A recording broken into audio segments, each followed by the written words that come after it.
Oh, I got something in my eye. Just a second. Okay, I'm good. No more tea either. Okay, are we recording? Okay. Hi everyone.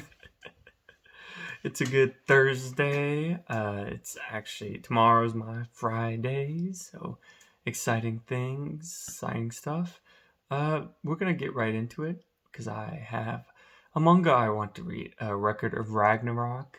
It's the battle between Jack the Ripper and Hercules, and I want to finish it up because it goes into a lot of about our attitudes towards life and how our attitudes and our ability to choose unconditional love and being our ability to choose unconditional love to in the face of malice to actually be able to triumph over malice and evil. So it's a lot deeper than I thought it was. Just reading more philosophy, a lot of good things in at least what I've read. Like, for example, Hercules, he was called Achilles, Achilles beforehand, but he turned into a god essentially. And what he says is, I will fall to godhood uh, to protect the righteous. And it's a weird kind of thing to think about. It's like fall to godhood. What do you mean? We always think of ascending to godhood, of going up to godhood, of being better than and what we are. But one of the main points that Hercules was trying to convey is what he was saying before, is that our ability to struggle as humans, our ability to choose how we want to act in the world. If that sometimes we do choose to be evil, but we can also choose to be good. And to be good is to essentially stumble, tumble, and grow. Is something that is so inherently human and inherently human, the ability to choose struggle to grow, that gods don't have that problem. For God, you're a perfect being. So you're omniscient. So all knowing, all powerful, right? So you honestly, you might not even understand what it is to struggle. And that's what you see in Record of Ragnarok is when the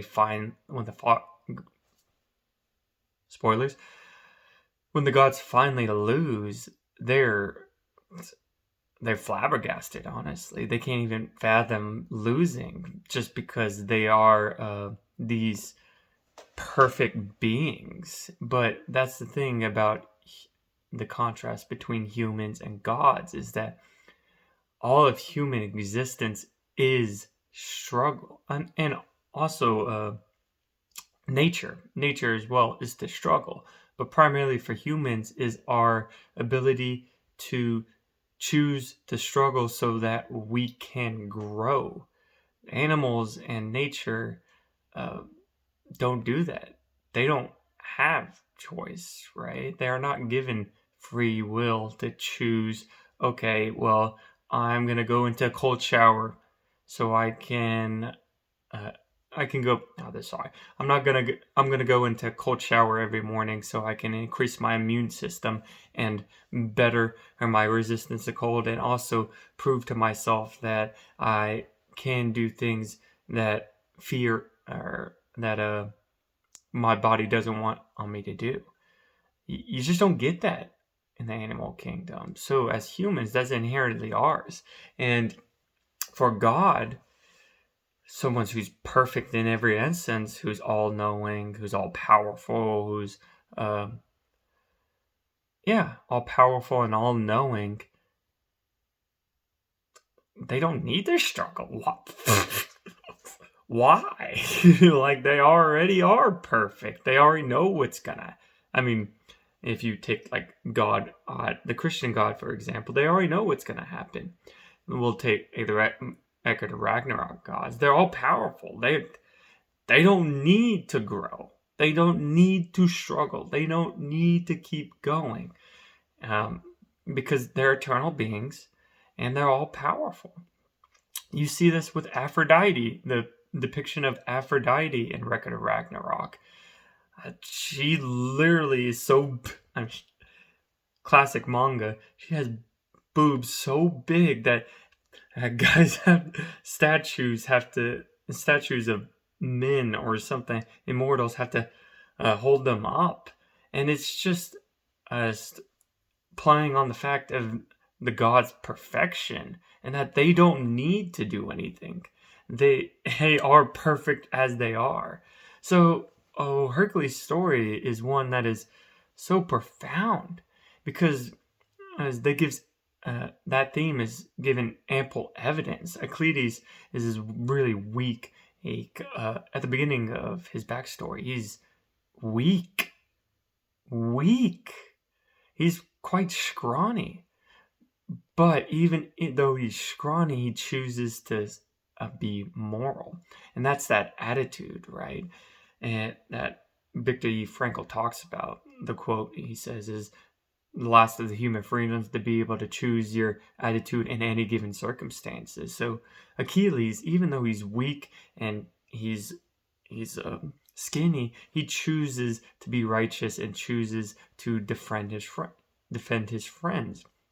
But what I find really he defends his friend. He also multiple times he tries to defend others as well. But what I find really interesting is in the middle of it, he's trying to do push-ups, get stronger, and one of his friend, the friend he has, uh, is talking about drinking the blood of Zeus to get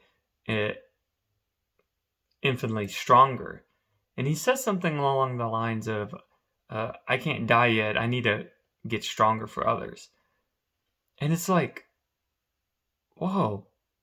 That's so deep too, because and a lot of shonen manga and anime, the main protagonist and character is quite reckless. They don't think. They they go in head first, and they don't care about the consequences, and they go in thinking, you know what, I myself and my friends, and we're gonna do it because we're awesome and power of friendship. So it's interesting to see Achilles right here say, "Hey, I'm not strong enough right now. I want to get stronger to be able to protect people, and I'm not gonna take the easy way out if I'm not ready to die," right? And you see in the next panel, he goes, they talk about going a fork of the path and taking the obstacle. Not the obstacle, but the tougher way, the harder way, rather than the easy, comforting way. And that's another thing in philosophy you see reoccurring in Stoicism, is this idea that what Marcus Aurelius says is that the obstacle is the way. So, the obstacle being the thing we use to grow ourselves and our form our growth. Without the obstacle, there is no growth. There is just stagnation. And Euclides like embodies that. He might not be able to articulate it, but that is his personality. That is him. It's always taking the hard route, how to be able to improve himself, grow himself, to protect others, to be righteous, right? And the gods can't understand that. They always take the easy route because everything is easy for them. And that's what you see in the gods in Record of Ragnarok as well. Especially, spoilers, especially after the first two rounds of them winning the first two rounds. In their heads, it's like confirmation of their perfection, how good they are. But then when they lose the third round, it's like it doesn't make sense. Everything comes easy to us. Why aren't they dying? Like, and it's interesting because Zeus afterwards, he says something along the lines of humans are actually dangerous. That's what the third round showed us when we lost. They're actually a threat. And if we're not careful, they might win. And it's something they have to struggle with. And that's an interesting concept too, because it probably is the first time that most of those gods actually have to struggle. Now that's humans' bread and butter, right? So for Euclides and Hercules, that's what he embodies.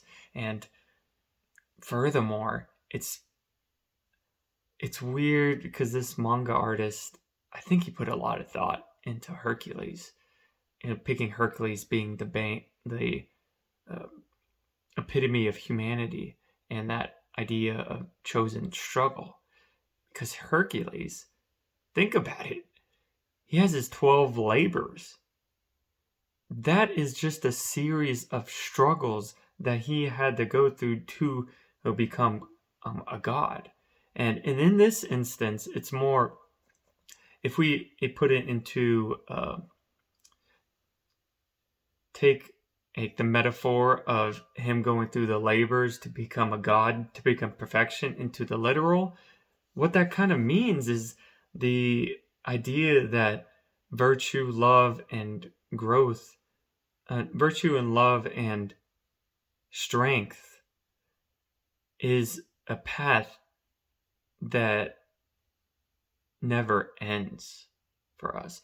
We're always striving for perfection or godhood, right? Godhood is just a pseudonym for perfection in this sense. And Hercules, through his trials, is striving for that perfection, right? And it's in that striving for protection that he becomes more virtuous, that he becomes stronger, that he understands what love is. Maybe not in that instance, but we see it in his backstory as well, through all the obstacles and showing his unconditional love for humanity and his righteousness. So it's that path of perfect virtue, love, and strength that Hercules goes on when he's going after these labors in his pursuit for godhood, pursuit for perfection. So I think that manga artist did that deliberately, and it's brilliant. And I can't wait to read Jack the Ripper now, because his backstory is just as brilliant. And they both, there's most of the fights in Record of Ragnarok are kind of shallow. Like they're all right, they're good, but the interconnectivity of the themes of both Hercules and Jack the Ripper is just played to perfection, especially the ending. But I'm not going to tell you that. And I was going to talk about Philosopher Kings today, but Record of Ragnarok got me a little excited today. So we talked about that instead. But we'll see what I talk about tomorrow, because it's always fun just going off the cuff and figuring out what you're going to talk about, because you uncover a lot and you make a lot more connections to what you're reading. What I'm reading, the philosophy I'm reading, and also the manga I'm reading as well. So Interesting stuff. I love it so much. But anyways, I will see y'all tomorrow. Bye bye.